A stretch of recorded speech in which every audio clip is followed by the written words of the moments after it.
to some major concerns about the rise of socialism in America, but could fascism be another real threat? Joining us to discuss, Craig Shirley. He's a Reagan biographer, New York Times bestselling author, historian, and author of this book on your screen, December 1941.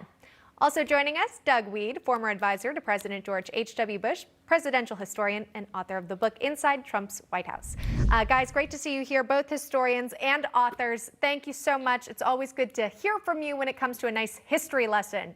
As we know, present day, we hear from Republicans really warning against the dangers of America adopting some socialist policies. Doug, you hear from Antifa, they're calling themselves anti-fascist. So how does that square? Yeah, they're lying. I agree with Craig's analysis.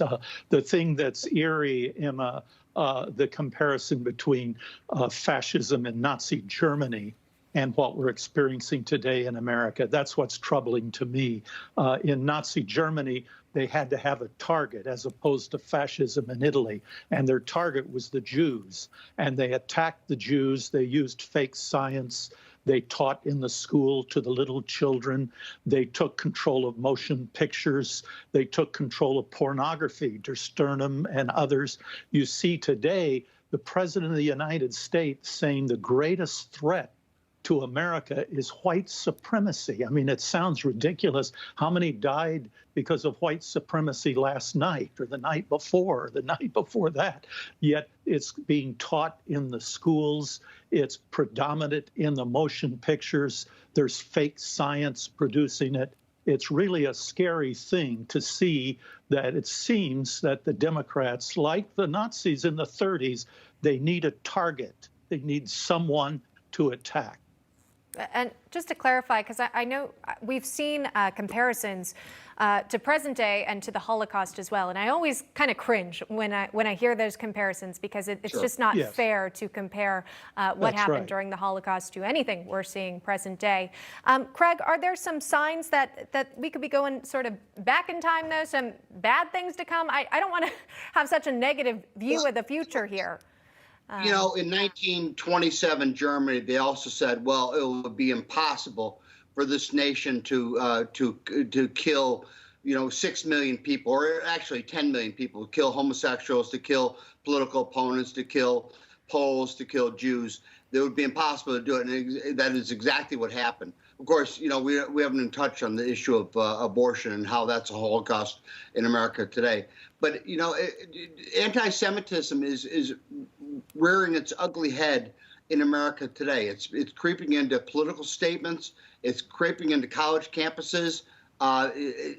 Just look at Ben and Jerry's and their anti-Semitic actions targeting Israel and not selling their product in Israel anymore and choosing the Palestinians. So don't say it can't happen in this country. Anything can happen. I want to talk to you about something that did happen.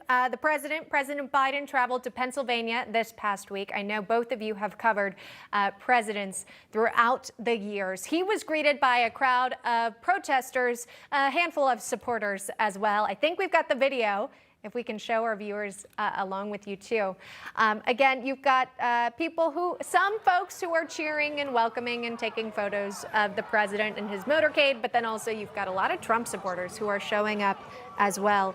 Doug Weed, talk to me about this reception. Again, I believe this is a county in Pennsylvania that the president won pretty handily, and yet based on the crowd and the lukewarm reception, you might not have guessed it. Yeah, it's fascinating. It's puzzling still.